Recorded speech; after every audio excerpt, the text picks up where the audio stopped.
এসআইআরের ক্ষেত্রে আমাদের নীতিগত যা অবস্থান সেটা আমাদের দলের তরফ থেকে নেত্রী নিজে আমাদের সর্বভারতীয় সাধারণ সম্পাদক বলে দিয়েছেন। আমাদের পরিষ্কার বক্তব্য, একজন বৈধ ভোটারকেও বাদ দেওয়া যাবে না, হয়রানি করা যাবে না। এবার তারা যে পরিচয়পত্র নিয়ে জাতীয় নির্বাচন কমিশন নানা ধরনের হেঁয়ালি তৈরি করছিলেন, সুপ্রিম কোর্ট পরিষ্কার যেটা বলেছে যে আধার কার্ডকেও গণ্য করতে হবে 12তম নথি হিসাবে। তো এটা তো আমাদের মাননীয় মুখ্যমন্ত্রী মমতা বন্দ্যোপাধ্যায়, আমাদের সর্বভারতীয় সাধারণ সম্পাদক অভিষেক বন্দ্যোপাধ্যায়, তারা তো বারবার বলেছেন। এটা হচ্ছেটা কি, একটা সময় আধার আধার আধার আধার, এর সঙ্গে জোড়ো ওর সঙ্গে জোড়ো, জনগণের উপরে কি ধরনের অত্যাচার। তাই এটা আধার নয় আর ওধার নয়, এর বাবার বার্থ সার্টিফিকেট আনো, ওর মায়ের বার্থ সার্টিফিকেট আনো, হচ্ছেটা কি। সেখানে আমাদের দলের সর্বোচ্চ নেত্রী বারবার বলেছেন আধার বৈধ নথি হিসেবে গ্রহণ করতে হবে। আজকে সুপ্রিম কোর্ট সেই কথাটি বলে দিয়েছেন।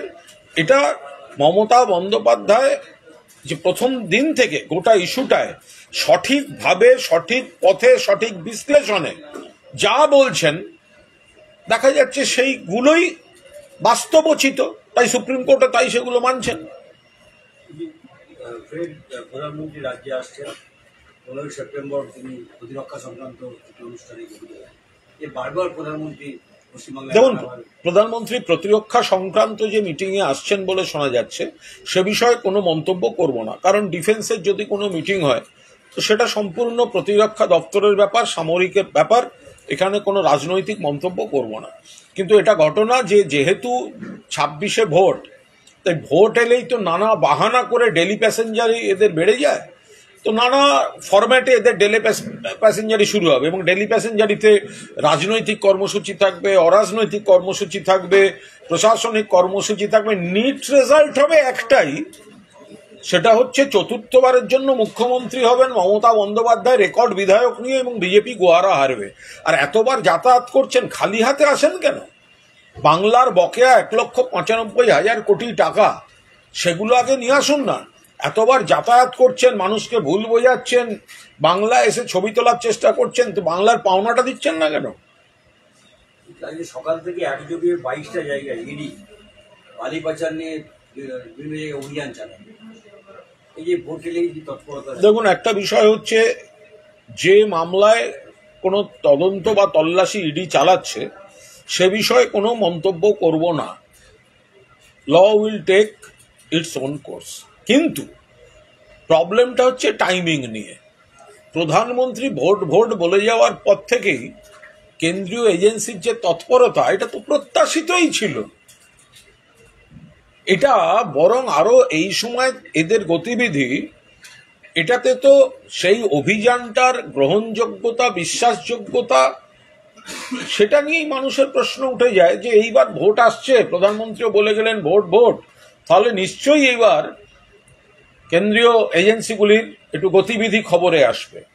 তো সুতরাং যে কেসে ওরা তদন্ত করছেন তাই নিয়ে কোনো মন্তব্য করছি না, কারণ যেটা জানি না, যার সঙ্গে দলের সম্পর্ক নিয়ে এসব ব্যাপারে বলতে পারবো না। বাট এই গতিবিধির টাইমিংটা এতটাই এক্সপেক্টেড যে এই গতিবিধিটা ডায়ালুটেড হয়ে যায় মানুষের কাছে।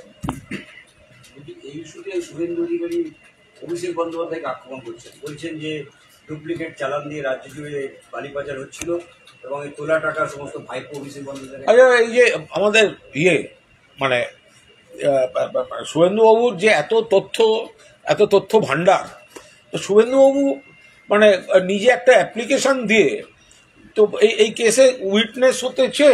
তো এখানে সংবাদ মাধ্যমে এই ধরনের ভুল ভাল বলে কি লাভ আছে?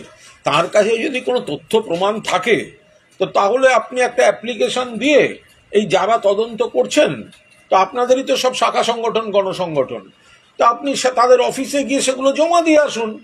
তো আপনি বাইরে এই ধরনের কথাগুলো বলে কি লাভ হচ্ছে? মেদিনীপুরে একটা বালি ব্যবসায়ী সৌরভ রায়, তারপরে যে তল্লাশি হয়েছে, শুভেন্দু অভিযোগ সৌরভের সঙ্গে অভিষেকের সম্পর্ক।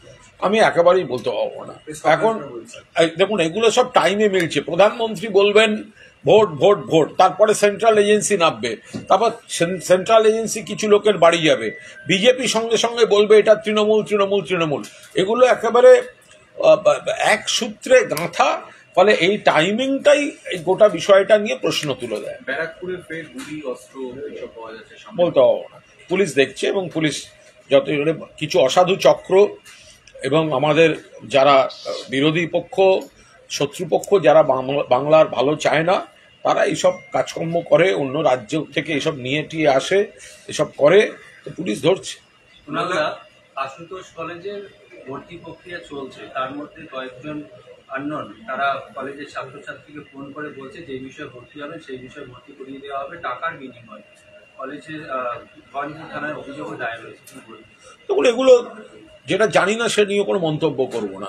এরা কে বা কারা, বা ইচ্ছে করে যাতে খারাপ একটা রটনা রটে, তৃণমূল কংগ্রেস বা প্রশাসনকে কালিমালিপ্ত করা যায়, সেই জন্য বলছে কিনা সেটাও তো খোঁজ নিতে হবে। কেউ এটা ফোন করে বলল, তার মানে সেটা তো একেবারে খোঁজ নিতে হবে যে ফোনটা কে করছে। যদি অথেন্টিক হয় তো যারা ফোন করছে, মানে করছেন, এতখানি আজকের প্রযুক্তিতে তো জানাই যাবে যে ফোনটা কোথা থেকে আসছে, কোন নাম্বার থেকে আসছে। যদি কারোর কমপ্লেন করার থাকে সেই ফোন নাম্বার দিয়ে কমপ্লেন করে দেখে নিন। এক কথায় প্রথমেই তৃণমূলকে একটা বদনাম করার মতো একটা মহল তৈরি করে দেয়া, সেটা তো বাঞ্ছনীয় নয়। প্রিন্সিপাল বলছেন দুষ্টু চক্রের কাজ। আমরা বলছি তো, যে কোনো দুষ্ট চক্রের কাজ, এগুলো আগে হতো না, বহু হতো, সিপিএম জমানায় হতো না, বহু হতো। কিন্তু এরা কারা সেটাও তো আইডেন্টিফাই করতে হবে। ফলে কারুর কাছে যদি এ ধরনের ফোন এসে থাকে, কোন নাম্বার থেকে এসছে, তিনি সেটা দিয়ে কমপ্লেন করুন, বাকি তো পুলিশ বের করে ফেলবে কোন নাম্বার থেকে এসছে, সেই নাম্বার কার। ফের উত্তরবঙ্গ সফরে যাচ্ছেন মুখ্যমন্ত্রী মমতা বন্দ্যোপাধ্যায় আগামীকাল। দেখুন, মমতা বন্দ্যোপাধ্যায় মাননীয় মুখ্যমন্ত্রী, তিনি পশ্চিমবঙ্গের একমাত্র মুখ্যমন্ত্রী এবং ভারতবর্ষেরও কার্যত একমাত্র মুখ্যমন্ত্রী যিনি গোটা রাজ্যের প্রতিটি প্রান্তে বারবার সরেজমিনে গিয়ে উন্নয়নের কাজকর্ম মনিটর করেন। তো ফলে বাংলার বিভিন্ন জেলা, বিভিন্ন প্রান্ত, সেসব জায়গায় মুখ্যমন্ত্রী একাধিকবার যান, বিকেন্দ্রীকরণ করেন প্রশাসনের। মনিটরিংটা যেমন তিনি নবান্ন থেকে করেন, তেমনি মনিটরিংটা তিনি সেই জেলায়, সেই এলাকায়, সেই সাব ডিভিশন থেকেও করেন। তো ফলে এটা তো একটা বিকল্প মডেল মমতা বন্দ্যোপাধ্যায় তিনি দেখিয়েছেন গোটা ভারতবর্ষকে। ফের অশান্ত কাঠমান্ডু, এখনো পর্যন্ত প্রায় 9 জনের মৃত্যু হয়েছে। এই নিয়ে কোনো মন্তব্য করবো না। দাদা, খেজুরির যে বিদ্যুৎস্পৃষ্ট হয়ে বিজেপি কর্মীর মৃত্যু, সেটা একটা ওটা সিপিএম দেখুক, কমিউনিস্ট পার্টি তো ওখানে আছে, ওটা সিপিএম ব্যাপারটা নিয়ে কমিউনিস্ট পার্টির লোকেরা কি বলছে সেটা একটু দেখা ভালো না? আমি যতদূর জানি এটা আন্তর্জাতিক বিষয়, আমি খুব একটা মন্তব্য করতে চাই না, কিন্তু ওখানে তো কমিউনিস্ট পার্টির প্রভাবের সরকার নাকি রয়েছে। তো সেখানে কেন মানুষের ক্ষোভ হয়, কেন সেখানে গুলি চলে, সেগুলো কমিউনিস্ট পার্টির লোকজন তো এর ব্যাখ্যা দেওয়া উচিত তাদের।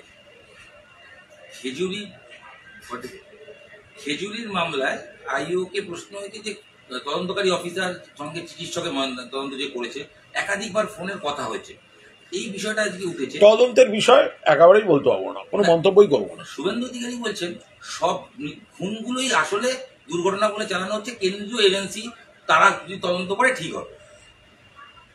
তো কেন্দ্রীয় এজেন্সি তদন্ত করে ঠিক হবে? কেন্দ্রীয় এজেন্সি তো এখনো রবীন্দ্রনাথ ঠাকুরের নোবেলটাই বের করে আনতে পারেনি।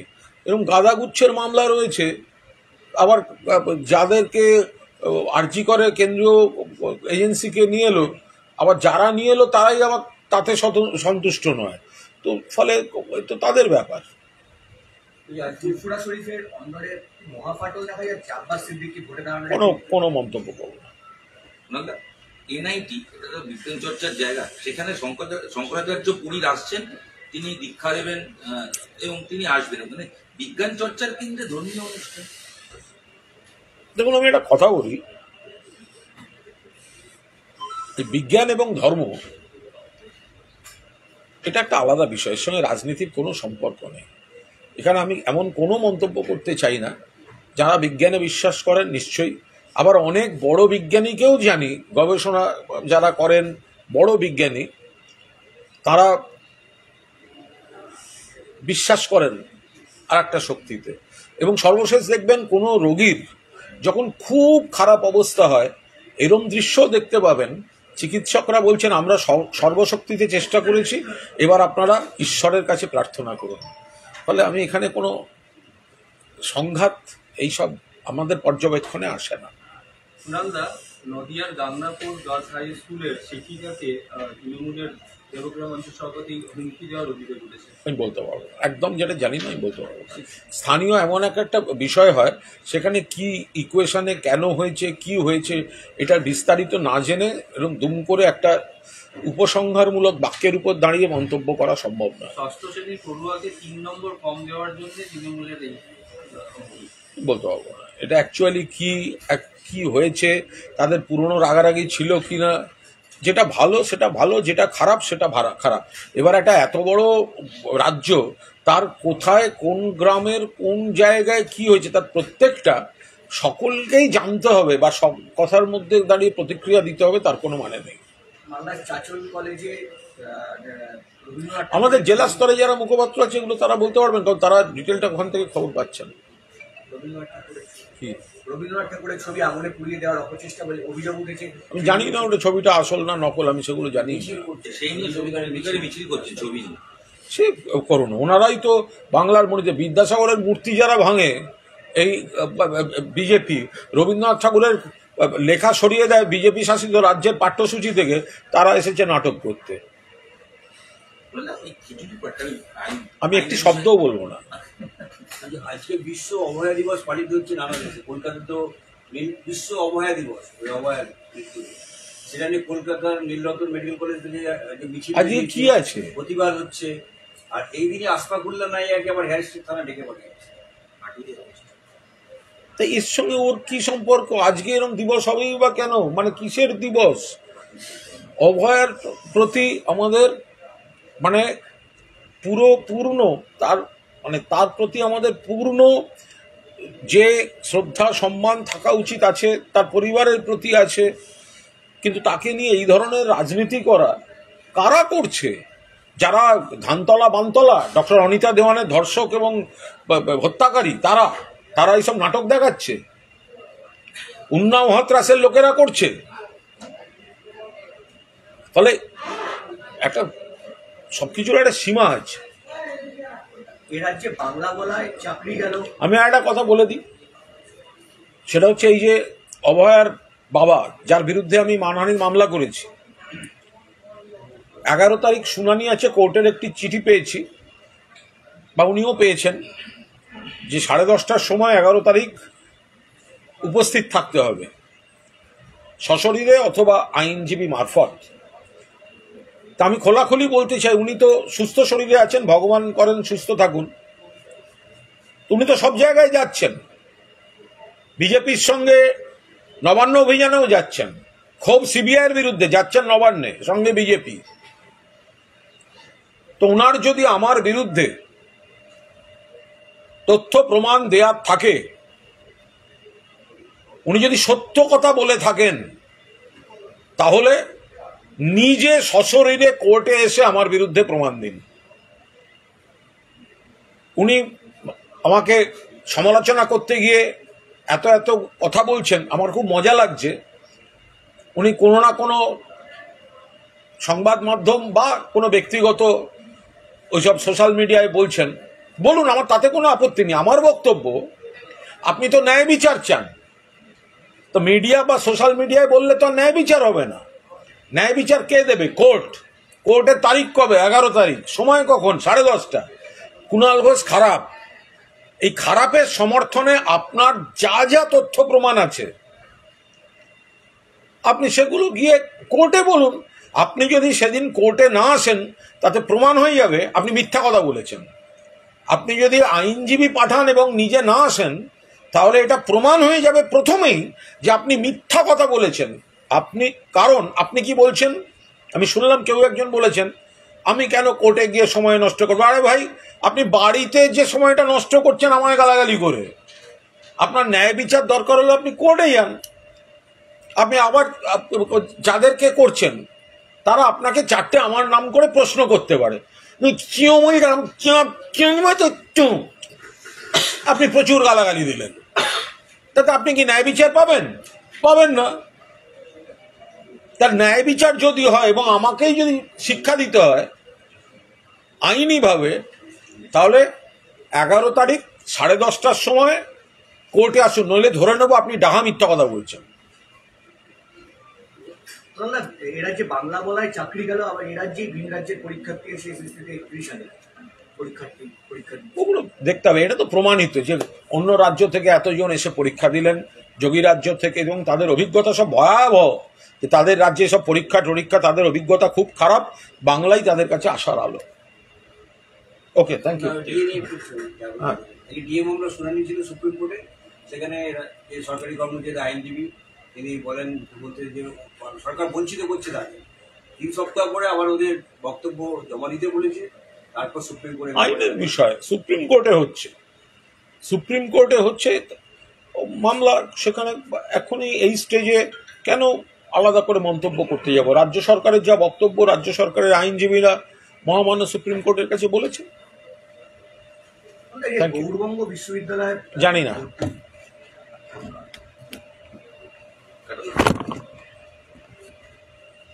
কি হলো?